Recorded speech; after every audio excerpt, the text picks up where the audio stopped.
같이 합독하도록 하겠습니다. 이 시간 우리에게 주신 하나님의 말씀은 요한복음 2장 1절부터 11절까지 한 절씩 교독하도록 하겠습니다. 사흘째 되던 날 갈릴리 가나에 혼례가 있어 예수의 어머니도 거기 계시고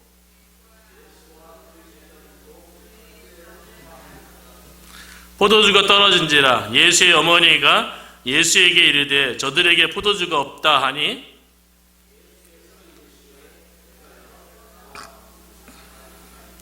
내 때가 아직 이르지 아니하였나이다. 그의 어머니가 하인들에게 이르되 너희에게 무슨 말씀을 하시든지 그대로 하라 하니라.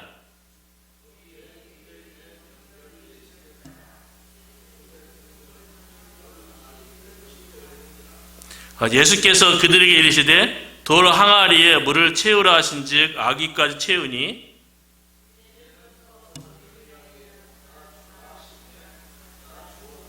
연회장은 물로 된 포도주를 맛보고도 어디서 나는지 알지 못하되 물 떠온 하인들은 알더라. 연회장이 신랑을 불러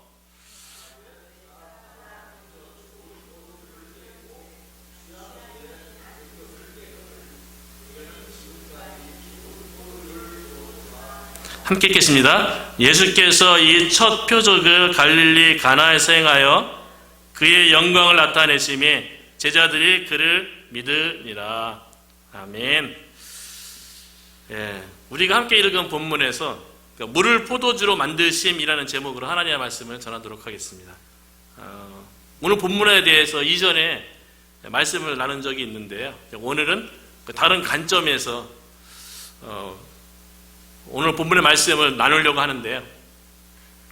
그 성경을 믿으라고 하면 또는 뭐 예수님을 믿으라고 그러면 성경에 여러 가지 이야기 가운데 도저히 이해가 되지 않고 납득이 안 되기 때문에 믿기가 좀 힘들다라고 이야기하는 사람들이 있어요. 특별히 성경에는 많은 기적들이 기록되어 있죠. 창세기 1장 1절부터 시작해갖고 천지 창조가 세상에서는 뭐 빅뱅에 의해서 온 세계가 우연히 만들었다고 얘기하는데 성경은 하나님께서 창조했다고 얘기하고요. 그것뿐만이 아니라 뭐 신약 시대에 오면 예수님께서 천의 몸으로 뭐 태어났다 뭐 이런 얘기, 그리고 죽었는데 뭐 3일 만에 부활하셨다 이런 얘기도 참 받아들이기 쉽지 않은 그런 기적 이야기예요. 그리고 예수님께서 뭐 물 위를 걸으셨다. 이것 말고도 어찌 보면 성경의 상당수 부분의 이야기들이 우리의 지식으로 쉽게 받아들이지 못하는 그런 기적의 내용들이 많이 기록되어져 있어요. 어찌 보면 성경 전체가 하나님의 기적 이야기라고 해도 또 과언이 아니죠. 그리고 성경이 이 기록되는 데 있어서요, 성경이 66권으로 되어져 있는데 1600년 동안 기록되어졌어요. 그리고 저자가 40여 명에 의해서 성경 내용이 기록되었는데 그것도 신기하게도 동일한 주제인 예수 그리스도에게 초점이 맞춰져서 기록됐다는 것도 어찌 보면 기적이라고 할 수도 또 있는 거죠. 그런 내용들 가운데 오늘 본문의 이야기가 그런 기적들 가운데 하나예요. 예수님께서 물을 가지고 포도주로 만들었다는 거예요. 오늘날 이와 같은 일은 안 일어나죠. 우리 주변에서 누가 물을 포도주로 만드는 사람이 어디 있겠어요? 어떤 기술로도 물을 포도주로 만들 수는 없어요. 그렇기 때문에 예수님께서 물을 포도주로 만드신 사건은 기적 사건입니다. 그런데 어떻게 예수님께서 물을 포도주로 만들 수 있었을까? 이해하기 위해서는 오늘 본문에 보면 오늘 본문을 이해하는 데도 가장 중요한 키워드가 11절에 있어요. 11절에 보면 예수님께서 물을 포도주로 만드신 이 사건이 첫 표적이래요. 첫 표적. 표적이 이제 헬라어로 세메이아. 세메이아 이 뜻은 뭐냐면 초자연적인 기적을 통해서 무언가를 나타내는 표시예요. 그러니까 초자연적인 기적을 통해서 예수님이 누구신지를 보여주는 기적이 표적이라는 거예요. 그런데 오늘 본문에 보니까 예수님이 첫 표적을 행했대요. 표적을 수를 세고 있어요. 이걸 보면 앞으로도 표적이 몇 개 더 나온다는 거죠. 요한복음에 예수님이 행하신, 예수님이 누구신지에 대해서 이야기해주는 기적이 7개 나와요. 오늘의 기적이 첫 번째고요. 예수님이 앞으로 7번의 표적을 행해세. 성경에서 7이라는 숫자는 완전수예요. 그 완성을 의미하는데 예수님께서 초자연적인 기적을 7번 행해서 예수님이 누구이신지에 대해서 분명하게 보여준다는 거예요. 그렇기 때문에 성경에 나오는 구약이든 신약이든 우리가 이해할 수 없는 여러 기적적인 사건에 대해서 하나님이 누구시고 예수님이 누구신지에 대해서 우리가 깨닫게 되면 이해가 되는 거죠. 우리의 지식으로, 우리의 경험으로 이해되지 않는 거지, 예수님이 누구신지를 우리가 깨닫게 되어지면 물을 포도주로 만드신 이 사건을 통해서 예수님이 누군지를 알면 가능하겠구나, 그렇게 이해가 되는 거예요. 그래서 앞으로 예수님이 누구신지에 대해서 좀 더 깊이 이해하기 위해서 앞으로 7번의 표적 가운데 순차를 따라서 첫 번째 표적, 두 번째 표적 이렇게 해서 7번의 표적을 따라가면서 예수님에 대해서 깊이 이해하고 우리의 믿음이 더욱더 자라는 그런 시간이 되었으면 좋겠습니다. 예수님은 갈릴리 가나의 혼인잔치에 초대되었어요. 그 제자들과 함께 방문했습니다. 그 당시 혼인잔치는요, 우리나라도 좀 비슷한데 혼례가 있으면 한 일주일가량 긴 시간을 가지고 혼인잔치를 해요. 그러다 보니까 이 일주일 동안 첫날은 어떤 프로그램을 하고 둘째 날은 어떤 프로그램을 하고 이런 식으로 일주일 동안 계속 되어지는 프로그램이 있어서 이 프로그램을 주관하는 연회장이 있었어요. 그 연회장이 이제 혼례 전체의 이 과정을 주관하는 거죠. 그런데 혼인잔치가 막 진행되어지는 과정 가운데 포도주가 떨어졌어요. 혼인잔치에서 포도주의 역할은 흥과 기쁨을 가져다 주는 거죠. 그런데 포도주가 떨어졌어요. 이 포도주가 떨어지면 혼인잔치의 분위기가 완전히 망쳐지는 사건인 거죠. 주인 입장에서는 되게 난감한 상황이에요. 이때 이제 예수님의 어머니인 마리아 요청에 의해서 예수님께서 물을 포도주로 만드신 사건이 오늘 본문의 내용이에요. 근데 물을 포도주로 만들었다. 이 사건은요, 비과학적인 게 아니에요. 성경은 비과학적이고 반과학적이고 탈과학적인 것을 얘기하지 않아요. 성경에 있는 기적은요, 과학을 초월하는 것을 이야기하는 거예요. 초자연적인 과학을 언급하는 거예요. 어떻게 물이 포도주로 만드신 이 사건이 일어날 수 있었냐면요, 이것을 이해하려면 요한복음 1장 1절에 보면 예수님에 대해서 이렇게 소개해요.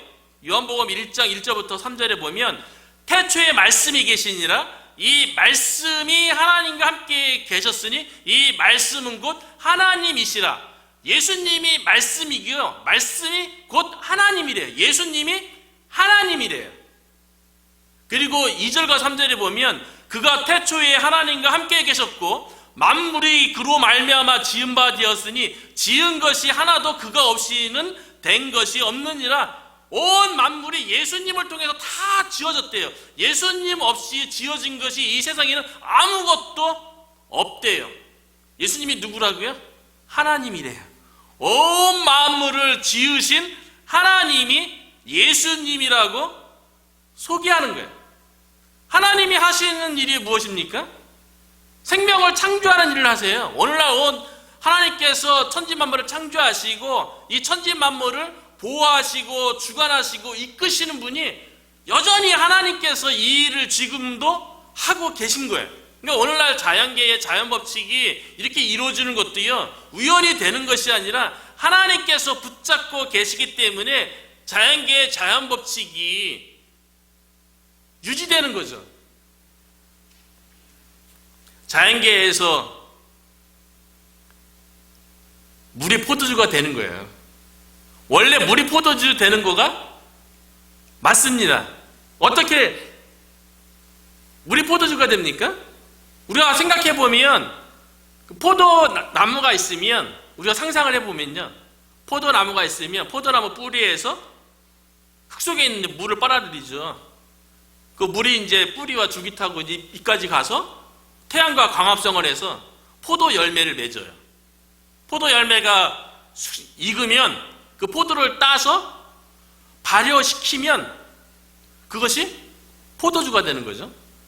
자연계에서는 물이 포도나무의 뿌리와 줄기와 잎사귀에 가서 거기서 포도 열매가 되고, 그것이 익어서 그거를 따서 발효시키면 그것이 포도주가 되는 거예요. 자연계에서 물이 포도주 되는 이 과정을요, 사실은 하나님께서 다 주관하시는 거예요. 그런데 예수님께서 물을 포도주로 만드신 사건은요, 왜 하필이면 예수님은 물이 아니라 다른 걸로 포도주로 만드시지 않으셨어요? 예수님은 충분히 다른 걸로 포도주를 만들 수도 있잖아요? 다른 자료를 가지고서요? 그런데 예수님은 다른 자료가 아닌 물을 가지고 포도주로 만들었다는 거죠. 물에서 포도주로 만드는 중간 과정을 예수님께서 생략하시고 물에서 직접 포도주로 만드신 거예요. 예수님이 하나님이라는 것을 보여주는 거죠. 예수님께서 초과학적인 방법으로 직접 포도주를 만드신 거예요. 예수님이 하나님 되심을 믿게 하기 위해서 물을 포도주로 만드신 사건을 우리에게 보여주는 거죠. 이것을 통해서 예수님을 믿게 된 거예요. 성경을 읽다 보면 물을 포도주 사건뿐만 아니라 모든 기적의 이 사건이요, 우리가 막 믿으려고 해서 믿어지는 게 아니죠. 우리가 생각되어지고 납득이 되어서 믿어지는 게 아니잖아요. 그런데 예수님을 믿으면 우리 안에 내주하시는 성령님께서 오늘 본문에 있는 물이 포도주로 바뀌는 사건뿐만 아니라 모든 성경의 기적의 내용들이 믿어지게 되어져요. 그것은 우리의 지식으로 믿어지는 게 아니고요, 예수님을 믿으면 우리 안에 내주하시는 성령님에 의해서 믿어지는 거예요. 예수님이 하나님의 아들이시고 메시아라는 게 믿어지니까 물이 포도주로 만드신 이 사건이 믿어지는 거죠. 모든 기적들이 그렇게 믿어지는 거예요. 예수님이 물을 포도주로 만드신 사건은 예수님이 하나님과 동등한 하나님의 아들 메시아라는 것을 보여주는 기적 사건이라는 거예요. 예수님을 그렇게 믿으라는 거예요. 예수님께서 물을 포도주로 만드신 이 사건을 통하여서 우리에게 주시는 중요한 은혜의 메시지가 있는데 몇 가지를 좀 살펴보려고 하는데요. 첫째는요, 예수님만이 우리에게 참된 기쁨을 가져다 주신다는 것을 보여주는 사건이에요. 예수님만이 우리에게 참된 기쁨을 가져다 주시는 분이시다라는 걸 보여주는데요. 10절에 보면 말하되 사람마다 먼저 좋은 포도주를 내고 취한 후에 낮은 것을 내거늘 그대는 지금까지 좋은 포도주를 두었도다 하니라. 혼인잔치가 그 당시 유대인들의 그 혼인잔치가 일주일 넘게 진행되기 때문에 주인 입장에서는 혼인잔치 중요하잖아요. 오늘날도 마찬가지고 준비를 철저히 했겠죠. 그래서 혼인잔치에 초대되는 사람들에게 초대장도 다 발송하고, 그리고 거기서 오겠다는 사람들 다 숫자를 헤아려서 일주일 동안 충분한 양의 음식과 충분한 양의 포도주를 다 준비했겠죠. 일반적인 혼인잔치를 준비하는 사람의 모습이죠, 그게요. 그런데 포도주가 떨어지는 그런 상황이 되었다는 거죠. 세상에는요, 우리들도 여러 가지를 이렇게 준비를 하죠. 모든 것이 완벽한 것처럼 준비할 때가 있죠. 그런데 포도주가 모자란 상황에 항상 우리 가운데 다가올 때가 있다는 거예요. 나는 철저히 준비한 것 같고 나는 철저히 대비한 것 같은데 혼인잔치의 포도주가 모자란 상황과 같이 내 상황 가운데 포도주가 모자란 상황이 다가올 때가 있다는 거죠. 혼인잔치의 주인이 혼인잔치를 준비하면서 얼마나 철저하게 준비했겠어요. 근데 예상에 빗나가는 상황이 벌어진 거죠. 그런데 예수님께서 포도주가 모자란 상황 가운데 포도주를 내오는데 이전보다 더 좋은 포도주를 내었다는 거예요. 이 포도주는 기쁨을 상징하는 거 아닙니까? 그러니까 주인 입장에서는 혼인잔치의 기쁨을 위해서 포도주를 준비했는데 그 기쁨보다 더 좋은 기쁨을 가져다주는 포도주를 예수님이 준비했다는 거죠. 예수님께서 우리의 기쁨의 근원 되시는 줄로 믿습니다. 우리가 준비하는 기쁨이 아니고요. 예수님이 주시는 세상에서 줄 수 없는 기쁨이 우리 안에 있다는 거예요. 그래서 사도 바울이요, 주 안에서 항상 기뻐하라고 명령하시는 거예요. 왜냐하면 기쁨의 근원이 예수님이 되시기 때문에 그렇죠. 그래서 빌립보서 4장 4절에 보면 주 안에서 항상 기뻐하라. 내가 다시 말하노니 기뻐하라 라고 말씀하시고요. 그 데살로니가 전서 5장 16절에는 항상 기뻐하라 라고 얘기하고요. 빌립보서 4장 4절에도 주 안에서 항상 기뻐하라. 내가 다시 말하노니 기뻐하라 라고 말씀하고 있다는 거죠. 기쁨의 근원 되시는 예수님으로 인해서 항상 기뻐하는, 우리 스스로 만드는 기쁨이 아닌 기쁨의 근원 되시는 예수님으로 인해서 항상 기뻐하는 저와 여러분이 되시기를 주님의 이름으로 축원합니다. 두 번째는요, 이 물을 포도주로 만드신 사건을 통해서 우리 안에 천국이 시작되었음을 보여준다는 거죠. 예수님 때문에 우리 안에 천국이 시작되었음을 이야기한다는 거예요. 요한복음에 예수님의 첫 번째 기적을요, 예수님의 공생의 첫 번째 기적을 물을 포도주로 만드신 사건을 기록했다는 거예요. 그런데 이것은 공간복음의 기록과는 달라요. 마태복음과 마가복음과 누가복음에서는 예수님께서 이 땅에 오신 것은 하나님 나라의 왕으로 메시아로 오셨기 때문에 마태복음, 마가복음, 누가복음에서는 회개하라, 천국이 가까웠느니라, 천국 복음을 선포하는 것으로 시작해요.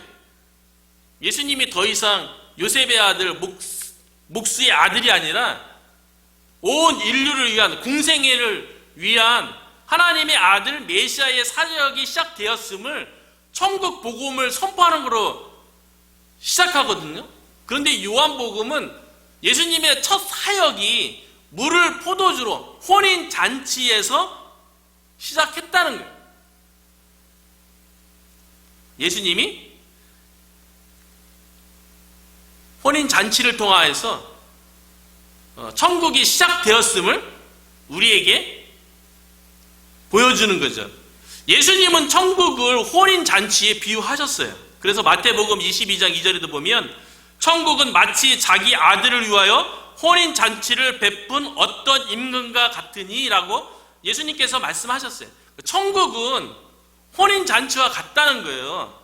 그런데 거기에 10명의 처녀들이 초대되었죠. 혼인잔치에 신랑이 있고 신부가 되는데 천국은 마치 신랑이신 예수님과 신부인 우리의 혼인잔치와 같다는 거예요.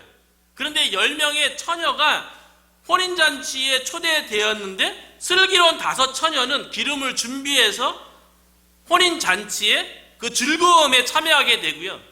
미련한 다섯 처녀는 기름을 준비하지 못해서 결국 기쁨의 혼인잔치에 참여하지 못하게 돼요. 오늘날에 그런 거죠.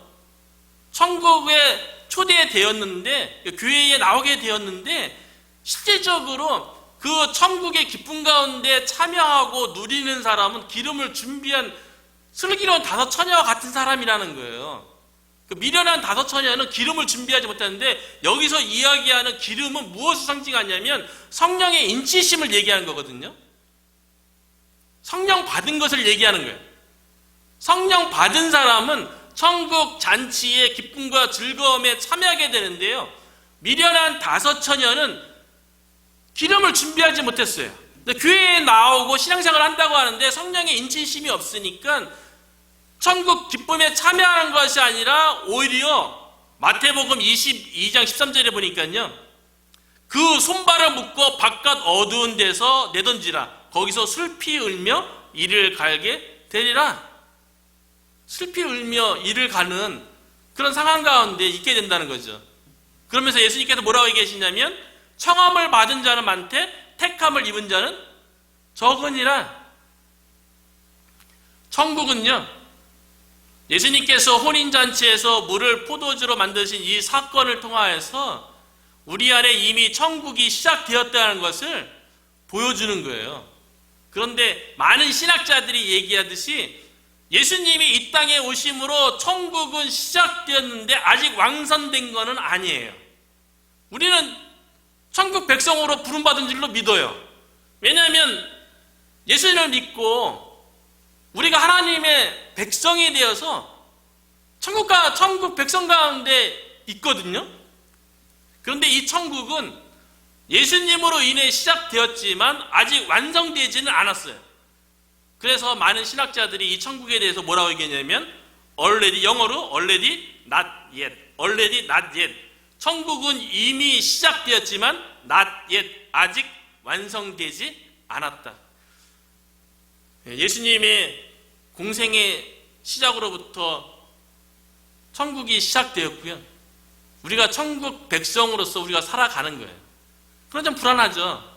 완성된 천국은 마지막 때에 예수님께서 재림하시는 그때에 어린 양의 혼인잔치로 완성된 천국이 우리 가운데 임하게 될 줄로 믿습니다. 그때에 우리가 다 완성된 천국 백성으로서 그 천국의 기쁨과 즐거움에 우리 모두 다 참여하게 될 줄로 믿습니다. 세 번째는요,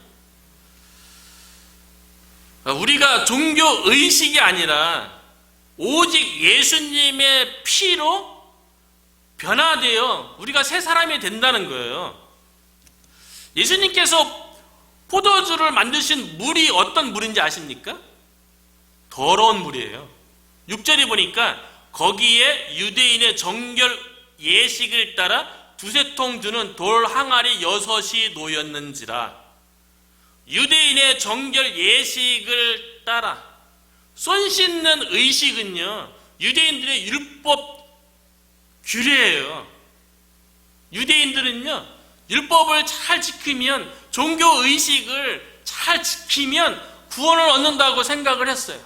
그런데 그거는 불안정한 거예요. 그래서 돌 항아리 6이 놓였는지라. 6이라는 숫자는 불완전한 수예요. 인간의 수예요. 그래서 나중에 요한계시록에 가보면 마지막 때에 적 그리스도가 이 땅에 나타나는데 그 적 그리스도의 수가 짐승의 수요 666이라고 말하는 거죠.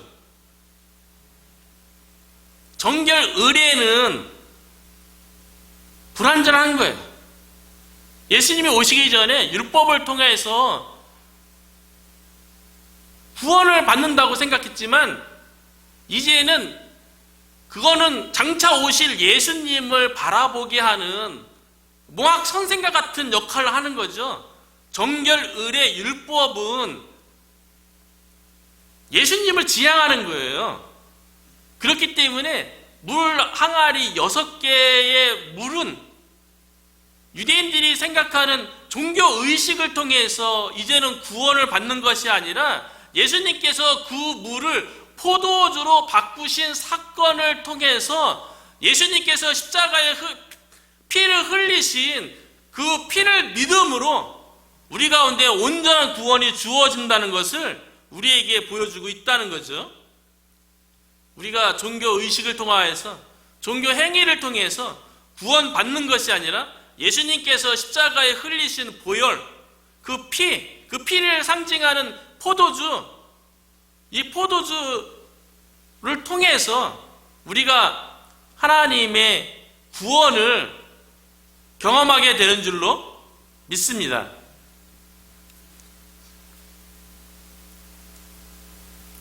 마지막으로는 간단하게요.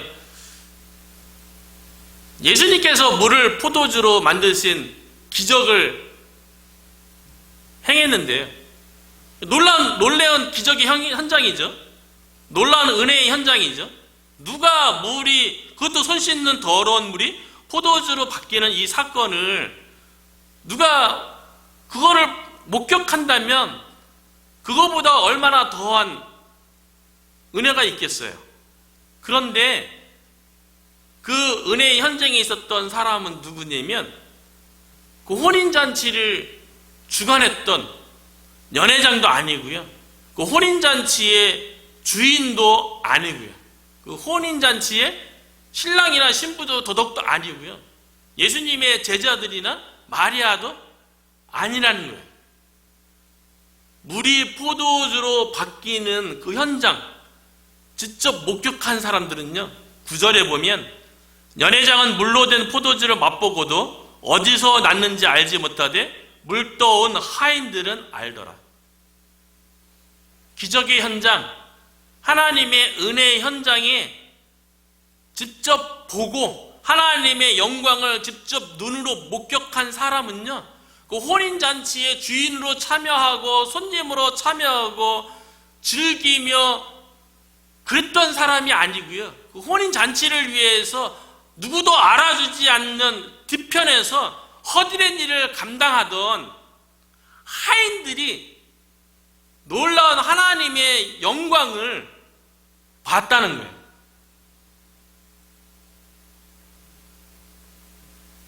어쩌면 우리가 세상에서 보기에 하찮은 일에 순종하고 있는지도 모르겠어요. 주인공으로 혼인잔치에 손님으로 참여해서 막 즐기고 그런 사람들이 하나님의 영광에 참여하는 게 아니라요. 예수님이 말씀한 그대로 행하라. 그 말씀대로 순종했던 하인들만이 물이 변하여 포도주 되어지는 하나님의 영광을 봤던 것처럼 우리도 하나님의 부르신 가운데 하나님의 인도하신 가운데 이 하인들처럼 순종하다 보면 하나님께서 우리의 삶의 현장 속에서 물이 포도주로 바뀌는 그와 같은 하나님의 영광의 은혜의 현장을 우리가 꼭 보게 될 줄로 믿습니다. 그와 같은 은혜를 저와 여러분이 늘 누리기를 주의 이름으로 축복합니다.